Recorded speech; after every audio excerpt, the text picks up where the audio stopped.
This conference will now be recorded.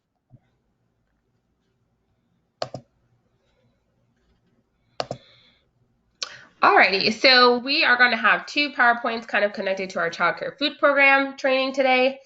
The first one is talking about directly the child and adult care food program, and the second one is talking about prevention and response to food allergies in the classroom. Both are required annual trainings that we will have to go over. So first, the childcare food program. The different training topics that we're going to talk about today include record-keeping requirements, required postings, meal scheduling and menus, meal counts and attendance, meal patterns and meal service, special event meals, meal modifications and special diets, meal reviews, food handling, claim submission and review procedures, our reimbursement system, and then civil rights in the childcare food program. Here on the left, we have our childcare food program free and reduced price meal application. This application is required for all ECE children only. Early Head Start and Head Start children are considered automatically eligible and therefore do not need to complete this form. It does have to be completed in its entirety, and so it's recommended that one of our staff sit down with the parent to assist them in filling out this form in its entirety, but it's not required. Here we have two additional forms. On the left, we have our child participation form through the child care food program. This is required for all children, and it's valid for 1 year. On the right, we have our infant feeding form, which does allow parents to talk about whether they want a milk or soy-based formula for their child, as well as provide some information to the parent about our child care facility. And this form is required for children under 12 months of age, and it's done at enrollment. Both forms are completed at enrollment. So record-keeping requirements. All completed childcare food program forms are submitted to operations and organized by site to be accounted for and locked in a secure location. The childcare food program enrollment roster must include the child's name, date of birth, first day of attendance, and last physical day of attendance. It must also include their classification of meal eligibility, which is based on that free and reduced lunch application. It's really important to note here that the information that we put in COPA has to be done accurately. All children who attend at least 1 day in a month must be on the roster, even if their paperwork is outstanding. Now let's talk about some required postings. On the left, there are 3 postings. Each site must have the following 3 posters hanging in plain view within their site. The first one is our WIC Invincible poster. The second one is our And Justice for All poster, which is our civil rights poster. And the last one is Building for the Future, which discusses the child care food program. Again, all 3 posters must be hanging in plain view within your site. On the right, you will see a standard infant menu. Each infant classroom must have the following poster hanging in plain view. There was previously another poster that some infant classrooms had, but I just want to clarify that this exact poster is the one that needs to be hanging in each infant classroom. These different postings will be sent out after the completion of this presentation to ensure that all regions have a copy.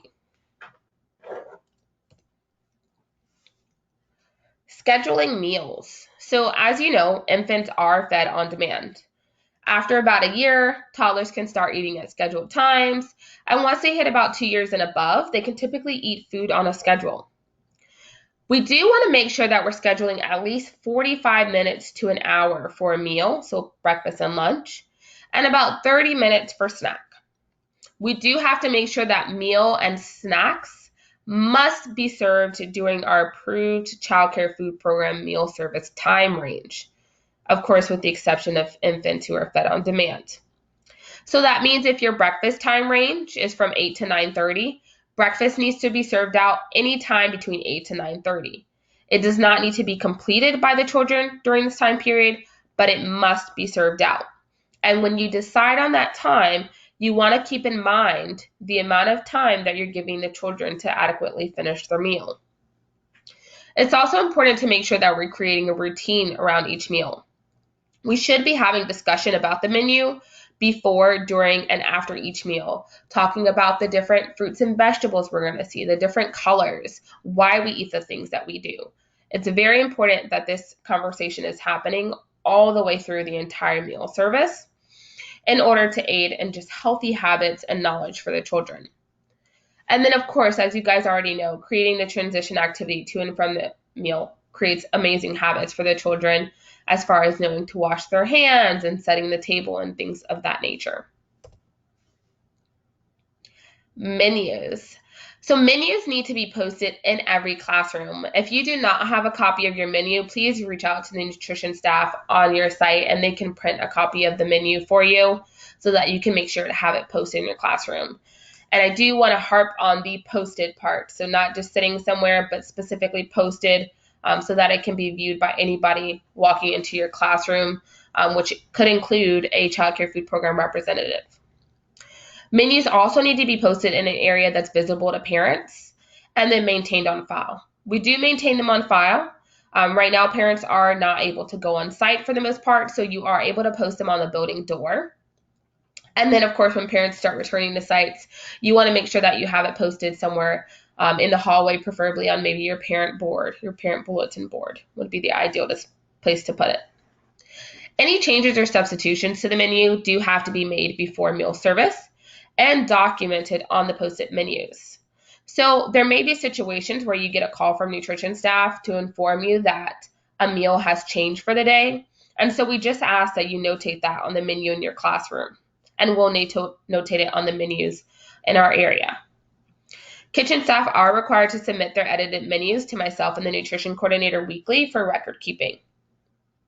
Our menus must, and they do, include the name of our facility, the dates, our menu type and the items, the type of milk that we serve, as well as whole grain and whole grain rich items.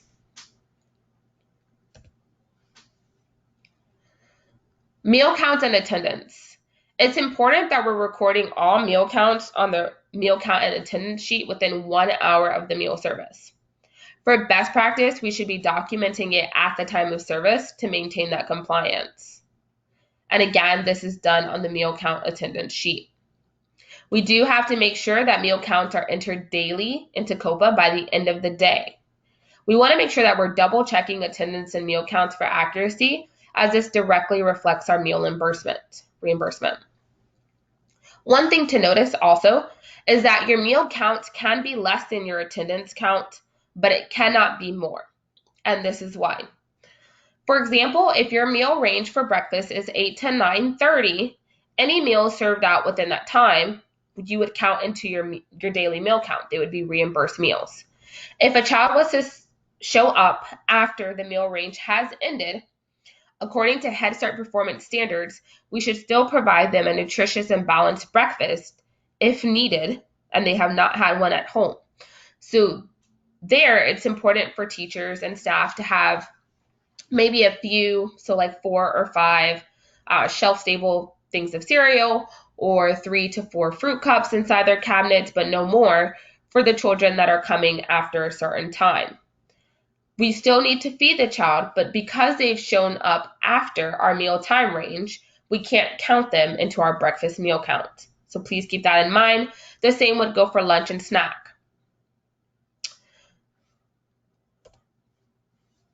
As you guys know and have seen so many times, I'm sure, here's our meal count and attendance sheet. Again, we want to make sure that we're recording meals at the time of service, but at the very latest within 1 hour. And then, of course, by the end of the day, everything needs to be inside of COPA. Now let's talk about our infant meal pattern.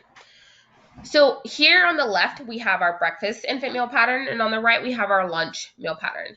You'll notice that for both of these, for birth through 5 months, it's recommended that the child get 4 to 6 fluid ounces of breast milk or formula. And that's the only thing there. The reason being is because it's not nutritionally recommended for the child to receive food until they're about 6 months old. Definitely no earlier than 4 months. There are some children that will receive food earlier than the 6-month range at either the recommendation of a physician or because the parent has already started it at home. If the parent has already started providing food to the child at home before 6 months, but no earlier than 4 months, we are required to follow suit and provide food to the child at school as well. You will also see that through 6 through 11 months that there are 3 different components that are required for the infants. So one of them is, again, the breast milk and formula. The other one is 0 to 4 tablespoons of either a cereal, a meat, a fish, a poultry, an egg, or peas, or cottage cheese. And then the last component is 0 to 2 tablespoons of vegetable, fruit, and or a combination of both. A serving of any of our components, whether or not the parent is providing it, can only be done when the child is developmentally ready to accept it. The child must be developmentally ready to accept the food regardless of their age. We also do not serve fruit and vegetable juices to our children that are 11 months and younger.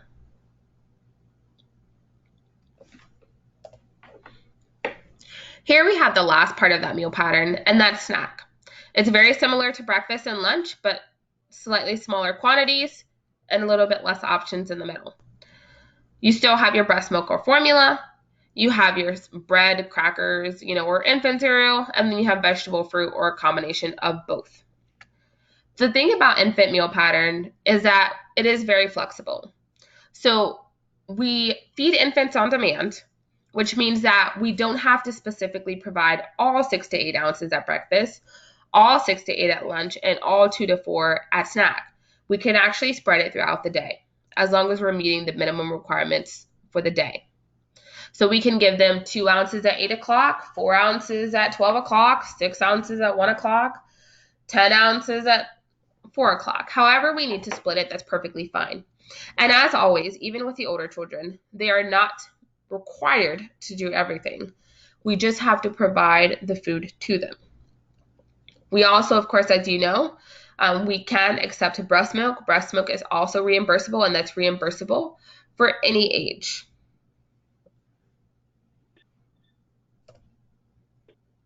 So now let's talk about infant formula. So the Child Care Food Program at one time did provide a comprehensive infant formula reimbursable list, but because of the amount of infant formulas that are produced every year, it made more sense for them to just provide us great guidelines to determine if something is reimbursable or not. The guidelines for a formula to be reimbursable include that it must be iron fortified, it must have at least 1 milligram of iron per 100 calories, and it must be regulated by and meet the FDA nutrition specifications, which means it cannot be on the FDA exempt formula list. If it meets those 3 qualifications, then it is likely to be reimbursable and we can continue with purchase.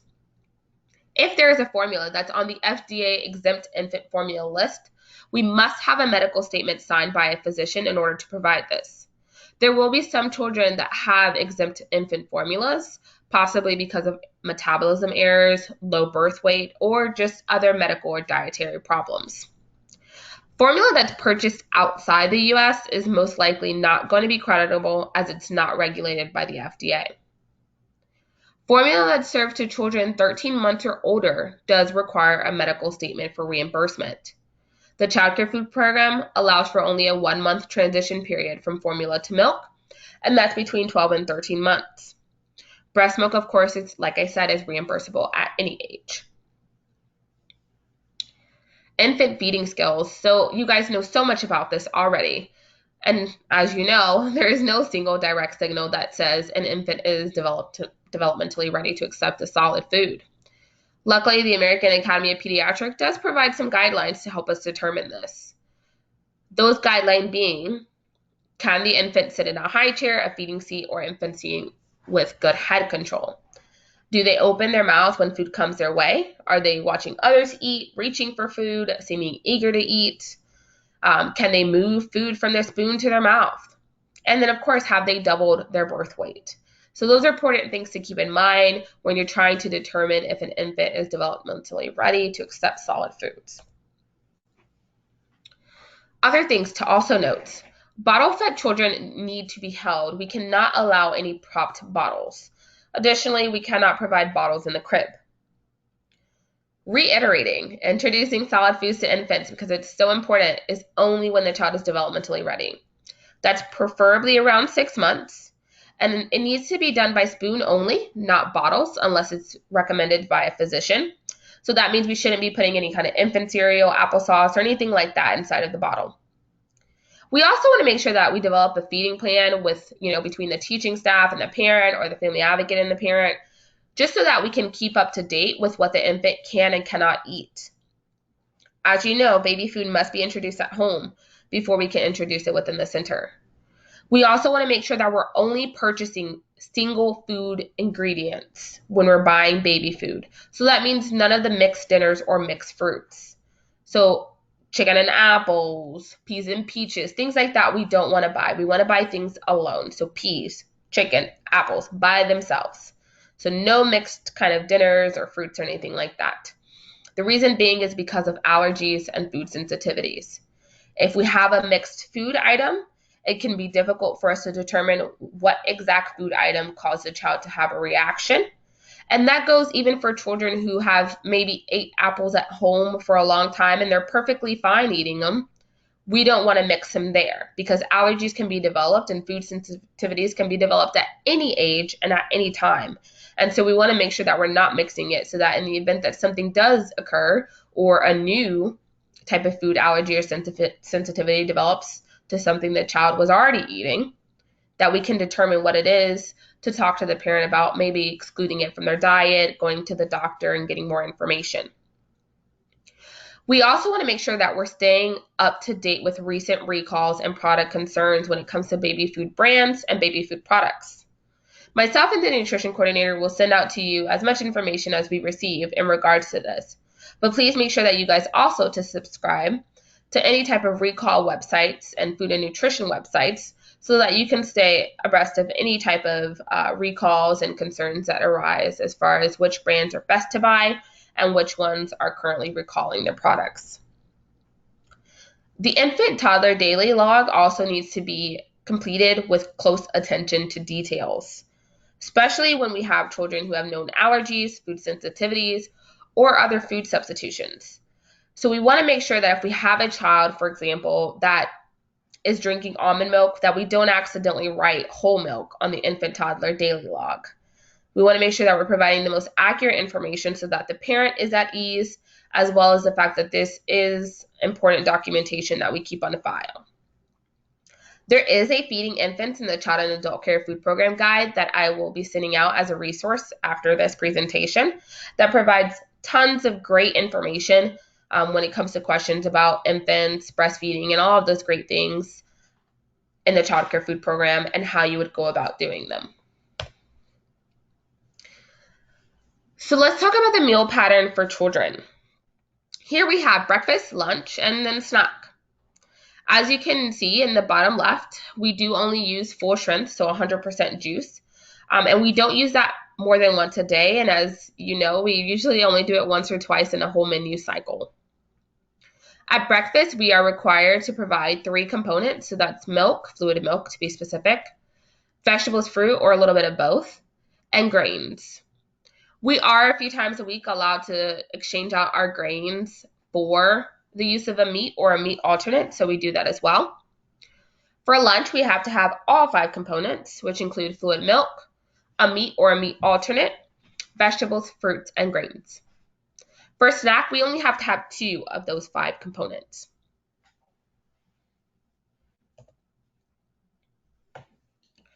Here on the left, you have an example of our summer menu that we used. Each menu cycle is planned and developed by our nutrition staff. Each menu cycle is then shared with our registered dietitian, our U.S. Foods representative, and our USDA Child Care Food Program Tallahassee representatives for feedback prior to implementing it. Each school year, we also develop a special holiday menu to have special dinners and lunches that are specifically gauged toward whatever holiday it is that we happen to be near or aware of. So family style meal service, just a little information about that. As it says at the bottom, adjustments have been made due to COVID-19. So please note that going into the new school year, we will be abiding by COVID protocols, but I do want to make sure that I bring up this information for the time period in which we return to family style meal service. For family-style meal service, it's important that the food is put into separate bowls for each food item with proper size serving utensils to ensure accurate serving size per child. If for any reason you guys have any questions about what size to use or what amount to use for each child, that's the other good part about having a menu in your room. We do provide all of the measurements for Head Start and Early Head Start at the bottom of your menu. So if you have any questions, you can always refer back to there. In addition, the nutrition staff at your site should be labeling on top of each food item how much each child is supposed to have. So it'll say 2 ounces of this, 2 ounces of that, half a roll here, or whatever it might be. During family-style meal service, we do allow children to serve themselves with staff assistance as appropriate. The most important part of family-style meal service is that family style. So sitting, eating, having conversation together with children at the table. We cannot save any items for dessert or for last. All items do need to be served out at the same time, and food cannot be withheld for any reason. 3 very important things about family-style meal service, or meal service in general. My apologies. Every component for each meal is required to be served out to the children in order for it to be reimbursable. So if you see anything on our menu, it needs to be put onto their plate. This includes milk and items that may be considered condiments like guacamole or fruit dip. We use those as components, so they need to be presented in front of the children. The children may have a choice whether to eat what is on their plate, but it has to be put on their plate and put in front of them. If you guys have any questions about what may be considered a condiment or what we're actually using as a component, please ask your nutrition staff, and worst comes to worst, just put it in front of the child because they have the option to consume it or not to consume it. This goes the same for milk. We have to make sure that we're providing the correct amount of ounces for each child. So that's, the 4 ounces, for the early Head Start, and then making sure that we're giving 6 ounces for Head Start at breakfast, at lunch, and then, 4 ounces for everyone at snack. Even if the child says, I don't want this or I don't want any more, stop pouring, we need to make sure that we pour a full amount in their cup, and then they have the option to not drink it all or not drink anything. That's completely up to them. We obviously want to have conversation with them to encourage them to eat and drink, but we have to, at the very least, make sure that it's presented in front of them. We are required to serve out the same portion size for each child and adult. So if we're giving 1.5 ounces to each child, we're giving 1.5 ounces of meat to each adult as well. And then on top of that, we add 10%. It's really important that if you guys have changing numbers, you're adding kids are leaving, that you let us know ahead of time or as often as possible in case we need to order more food, cook more food, or cook less food. Because typically we go off of base numbers that we've always had. If for some reason additional food is needed, please make sure you call the kitchen to see if there's any food left. If there's no food left from what was served during that mealtime, we likely will not be able to cook anymore, but we can likely provide maybe something shelf stable because we don't want any kid to be hungry if they've finished everything already. Any food for additional non-teaching staff should not be served out until after the classrooms have had the opportunity to finish their meals and request seconds if necessary. So now let's talk about special event menus. If a site will be providing children different food than what is on the menu for that day, please notify the kitchen staff, the health and nutrition manager, and the nutrition coordinator at least 2 weeks in advance. So that means if you're planning on having pizza on Friday for the last day or whatever it might be, please make sure you notify us 2 weeks in advance. The reason is because we typically prep for food 1 to 2 days in advance, and then we purchase food 1 to 2 weeks in advance. So by you letting us know that you're no longer needing that certain food item that day, we can make sure that we don't make it and then have to throw it away, and that we don't purchase as much. We also still have to make sure that all components are met for each meal, so we need adequate time to review the new menu for the day if it's necessary. So although you may be providing pizza, we are required by contract with the USDA Child Care Food Program to ensure all components are met. So with the pizza, we'll have to add a vegetable, possibly a fruit, milk. We'll have to make sure all of the components are present there, even if you're providing that item.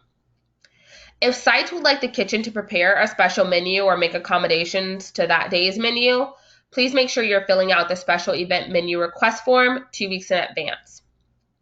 If you have any questions regarding if a purchase is going to be considered USDA or regional, please reach out to myself or Melissa, our nutrition coordinator, so that we can determine the correct answer for that.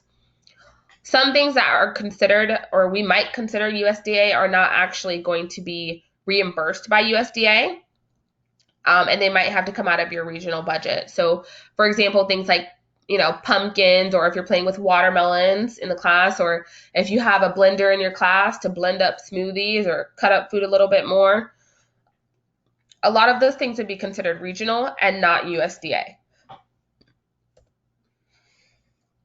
So now let's talk about food substitutions and special diets.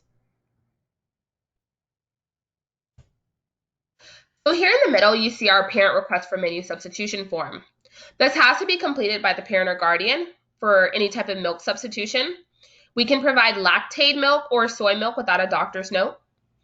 It's also used for any religious or vegetarian exemptions, as well as any food items that the parents would like to omit from the child's diet. If a parent is wishing to omit an entire meal component, such as all fruit or all vegetables, a child care food program medical statement form has to be completed by a physician, and we'll talk about that on the next slide. We are required to do our best to accommodate each family's individual nutritional needs, concerns, and modifications, whether that be vegetarian, pescatarian, low cholesterol, whatever it is, we are required to do our best to accommodate. Please make sure that when you have these forms filled out, that you're sending them to myself, our nutrition coordinator, the kitchen staff, and your RM or ed. So milk substitutions and creditable milks in the child care food program. The full list of milks that we don't need a doctor's note for include breast milk, cow's milk, goat milk, lactated milk, ultra high temperature milk, acidified or cultured milk, and organic milk. If a parent is wishing, again, to have an alternate milk, which would be considered a non-dairy fluid milk substitution, they do need to fill out that form, and they can either request soy milk or lactate milk. It's important for the parent to know that we may not be able to provide them the exact brand of soy milk or lactate milk that they're wishing for, because as you can see below on the bottom left, we are limited to a certain amount of milk brands that we are able to purchase when it comes to soy milk, as these are the ones that meet nutritional standards. Anything outside of those milks is likely going to need a doctor's note. So something like almond milk or hemp milk, those are not considered creditable milks. So we will have to have a doctor's note stating that the child cannot have X milk, the child must have X milk. The doctor does not need to list what the child's medical condition is, but it cannot say that it's a parent preference. Parent preferences are not going to be considered creditable for reimbursement, so we would not be able to serve based on parent preference alone. Here on the left is the medical statement that I mentioned a couple slides ago. This is the medical statement that would need to be filled out by a physician in the event that a parent is wishing to eliminate an entire food component. The medical authority must complete the entire middle section and fill it out as directed.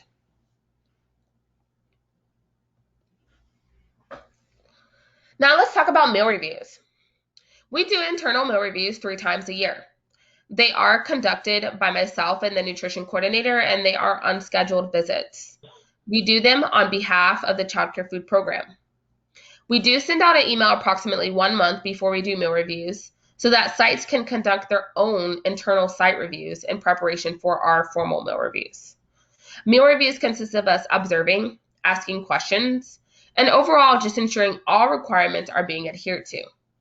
Here on the right, you see an example of what our meal review sheet looks like, and this is the first of half of a page of what our full meal review looks like.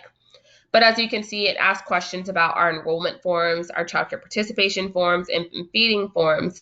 It asks about fridge temperatures. It asks about, do people look sick handling food?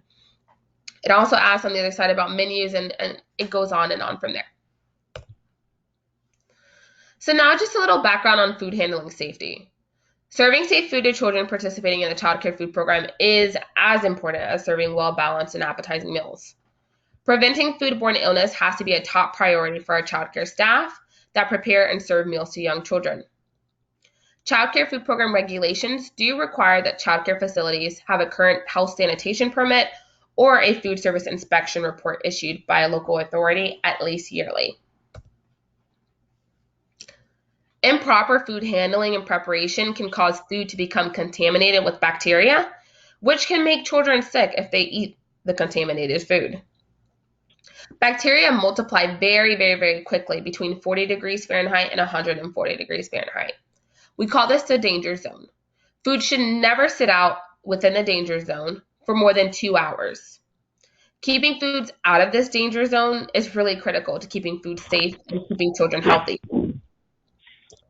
Please make sure that you're muted. Thank you so much. Any classroom refrigerators or freezers that contain products to be consumed by the children must have a temperature log placed on the outside, and they must be temped at least daily. So whether you have fruit cups in there, milk, breast milk, there needs to be a temperature log placed on the outside of any classroom refrigerators or freezers that contain products to be consumed by the children. Again, this has to be temped daily by the staff within the classroom, and they need to be checking to make sure that the products within there are not expired. Classrooms should not have more than a few, so 4, 5 at very max, shelf-stable food products in their classroom at any time. So now just a little bit about our claim submission and review procedures. Our child care food program claims have to be submitted within 30 days after the end of the month. We use the following 2 COPA reports in order to claim for the month. That's COPA 201, which is our monthly attendance, and COPA 208C, which is our USDA daily meal count. Our program operator, Sue, she approves our free and reduced applications, completes the enrollment roster and ensures accuracy. She retrieves information from COPA on meal counts and attendance, and accounts for child care food program documents, ensuring that each one is complete and accurate. Our personal accountants, Company Fontana, maintain all of our invoices and receipting for every month and account for all of our purchases on our operating expenditures. It is very important that all purchases related to the child care food program are noted on the receipt or purchase order. So if you happen to be purchasing something that's child care food program at the same time as you're purchasing something that's not, you do want to make sure that you notate it on there so that it's easy for them to see. So if you're purchasing, let's say, diapers and baby food or diapers and formula, make sure you're notating that the baby food and the formula are child care food program. CACFP forwards our enrollment numbers and number of meals that we serve to Fontana, and they enter that with the operating expenses. Fontana then enters that into our management information and payment system, and then they forward the details to CACFP for final review. To qualify for reimbursement, we have to keep up with our attendance records, our daily meal counts, our menus, and our cost documentation. Once CACFP receives the final claim numbers to review, she enters the final operating total and then submits the claim. She does create a folder and places these submitted claims in a secured filing cabinet. After each site's information is entered into that payment system, the payment system provides us a reimbursement amount. The reimbursement amount reflects the number of children and meals that we serve. Again, that's why it's very vital that when we're entering the information that we're putting into COPA, that we're doing it accurately and with a lot of focus.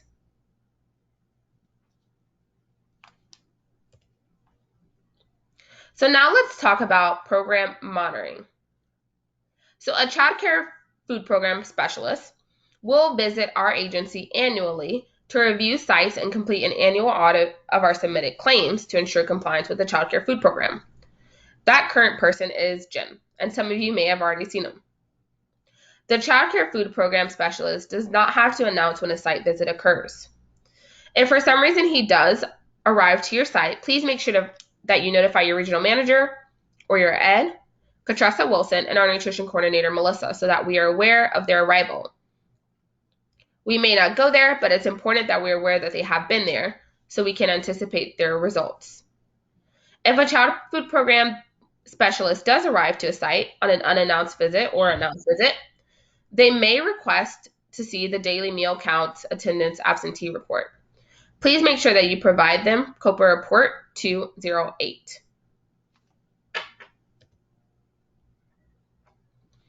Now let's talk about civil rights in the Child Care Food Program. Civil rights in the Child Care Food Program ensures equal access to the Child Care Food Program.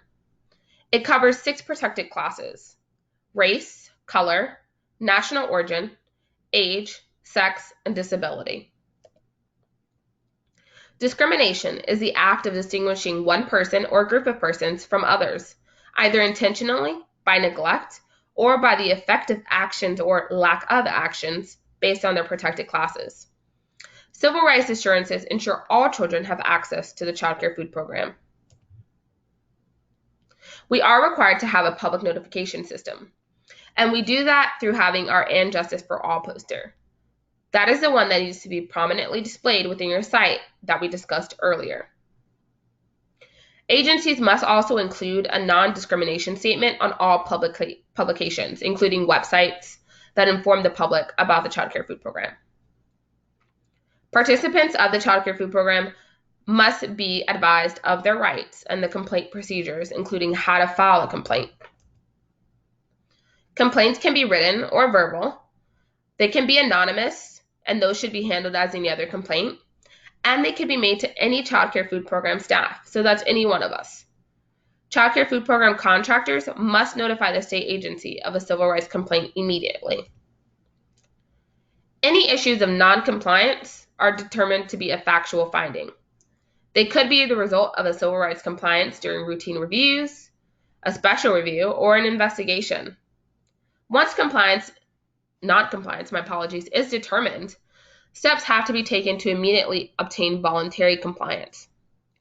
Any kind of continued non-compliance can lead to suspension or final termination. We also are required to do data collecting and reporting. We are required to collect racial and ethnic data and maintain it on file for 3 years. This information is reported on the site/provider information forms and review forms. We're also required to aid in language assistance, which means we have to take steps in order to ensure meaningful access to the program and activities by persons with limited English proficiency. ADA prohibits discrimination, so we are required to make accommodations for persons with disabilities, which means that we must ensure that they have equal access to the program via phone, email, or other ways, that they have effective communication with our agency staff, and that they have easy access to the building itself. We also have to have equal opportunity for religious organizations. And overall, this comes down to good customer service. This is the key to avoiding the appearance or perception by anyone of unlawful discriminatory treatment or actions. Resolving conflict. Conflict comes about for different reasons: needs, values, motivations. But conflict itself is not a problem. It is what we do with it that counts.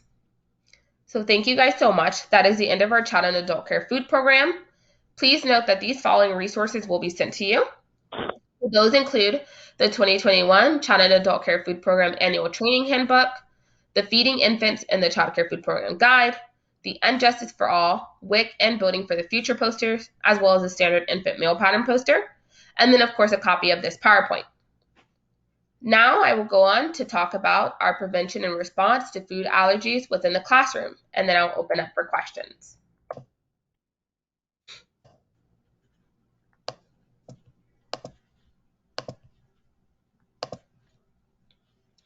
So, prevention and response to food and allergic reactions and safe food preparation. What is a food allergy? So the job of the body's immune system is to identify and destroy germs that make you sick. A food allergy happens when your immune system overreacts to a harmless food protein, an allergen. Every 3 minutes, a food allergy reaction sends someone to an emergency room. Even more interesting, about 1 in 4 students who have a severe and potentially life-threatening reaction at school have no previous known food allergy. About 1 in 5 students with food allergies will actually have a reaction while they're at school. The big eight. There are 8 top food allergens, and they account for about 90% of food allergens that people have. As a result, brands are required to highlight the ingredients from these 8.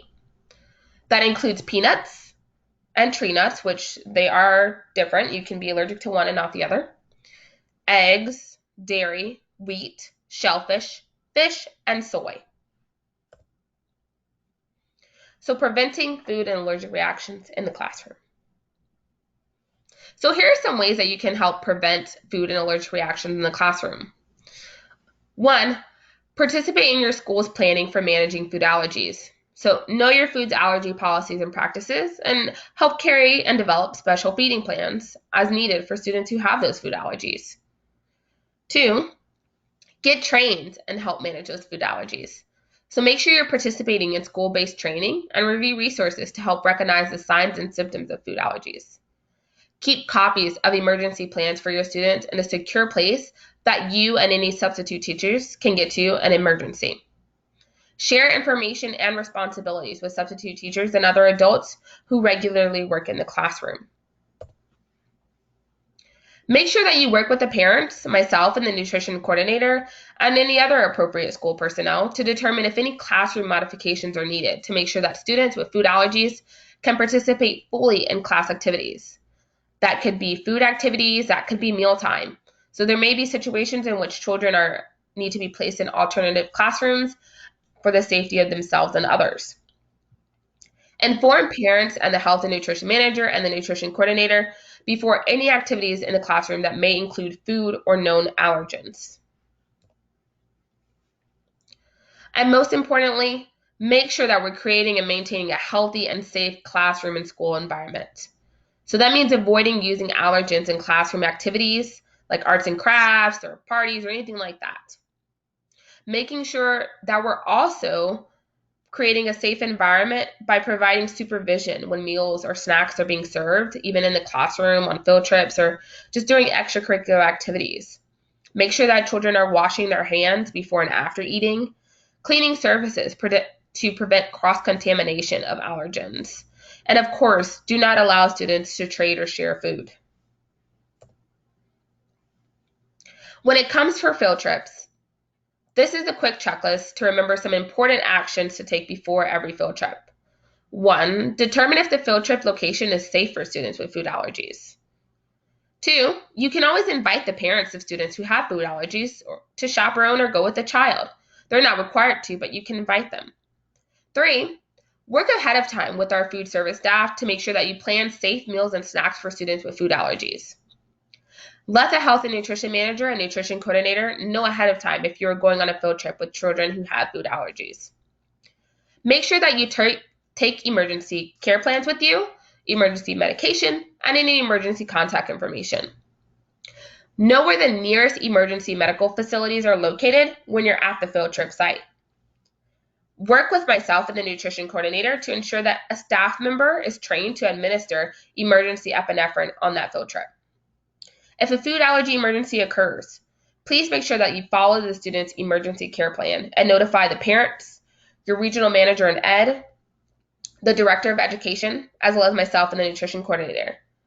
Make sure that you have a charged phone or access to a phone so that you can respond quickly in an emergency. And of course, make sure that you return medication immediately after the field trip to its correct location. So learning to recognize food allergy signs in children. Food allergy symptoms can include things like swollen lips, itchiness, rash, hives, nausea, congestion, difficulty breathing, or even mood change or confusion. But children with food allergies are often going to communicate their symptoms in a different way. So that might include saying something like, it feels like something's poking my tongue, or my mouth itches, or my mouth feels funny, or my tongue feels like there's hair on it, or there's a frog in my throat. So they're going to communicate to you when things are happening. So you have to do your best to listen to the different words that they're saying and try to decipher what exactly is going on. Responding to food and allergic reactions in the classroom. Anaphylaxis is a severe allergic reaction that is rapid in onset and may cause death. Do not send a child with a suspected allergic reaction anywhere alone. The recommended treatment for any type of anaphylaxis is a prompt use of an injectable medication called epinephrine. Less severe reactions may result in the use of an antihistamine such as Benadryl. If you suspect a severe food allergy reaction or anaphylaxis, please take immediate action, including 1, activating the student's emergency health plan, and be ready if needed to administer an epinephrine autoinjector. Call 911 immediately after administering the epinephrine injector. Immediately contact the regional manager, ed, director of education, and myself and the nutrition coordinator after any suspected allergic reaction or exposure to a known allergen. Safe food preparation in the classroom and in the kitchen. When you're doing activities that involve food in the classroom, please make sure that you're choosing suitable recipes and items that all students can enjoy. Consider allergies, intolerances, or other restrictions. Make sure that students who have long hair, they have their hair tied back, and that sleeves are rolled up before starting all the fun. Make sure that you wash your hands before you start the activity. Make sure that they're washing their hands during the activity as well, including after sneezing, touching their face, or going to the potty. If handling foods for others that will not be cooked, such as fruit, make sure that hands are washed and that gloves are worn or utensils need to be used. So we should not have any bare hand contact with ready-to-eat food like fruit. Make sure that we're not sampling food or licking our fingers during the activity. We should be waiting until the activity is complete or the food is cooked before tasting. We also want to make sure that for any children or ourselves that we use some type of waterproof bandage or a glove if we have any kind of open wounds on our hands. Make sure that students are not touching food directly that others are going to eat. And as always, follow your state and local requirements for any purchasing, preparing, and storing of food. During mealtime, we want to make sure that we're washing hands before we sit for mealtime, that we're washing them after any sneezing, touching our face, or going to the restroom as well. Make sure that children are not licking their fingers during mealtime, as we want to make sure that we're not bringing any unwanted germs into the mouth. Using a waterproof bandage and a glove if you have an open wound on your hand and you're assisting in serving food out is very important. Please make sure that you keep lids on food containers when you're not using the food. People who are sick should not be preparing food for others. And please make sure that students are not touching food that others will eat. If food is not individually wrapped, please make sure that the children have their own set of utensils and that there's one person serving up the food at this time. Food that may have been contaminated should not be served. Once food is in the possession of one student, it should not be reserved to another student, meaning food should not travel from one classroom to another classroom. So just some other quick kitchen food safety tips that we use in our kitchen and that you can also use in yours at home. Always make sure that you wash your hands in warm soapy water for at least 20 seconds, and this is important before and after touching food. Make sure that you wash your cutting boards, forks, knives, spoons, utensils, and countertops with good hot soapy water after working with every food item. Rinse fruits and vegetables. Make sure that you clean the lids on your canned goods before you open them. Also, you want to make sure that you use a special cutting board for any kind of raw foods, as well as a different cutting board for any allergy-restricted meals. We also want to make sure that you're cooking food to a safe temperature using a food thermometer. And then, of course, the 2-hour rule that we spoke about earlier always comes into play.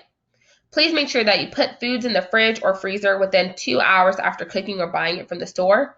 And do this within 1 hour if for some reason it's 90 degrees or hotter outside. You also want to make sure that you never thaw food by simply taking it out of the fridge. You want to thaw food in the fridge, under cold water, or in the microwave. And that's everything on prevention and response to food allergies. And I want to thank you guys so much for your time today. And I'm just going to stop this recording and I'll open it all up to questions.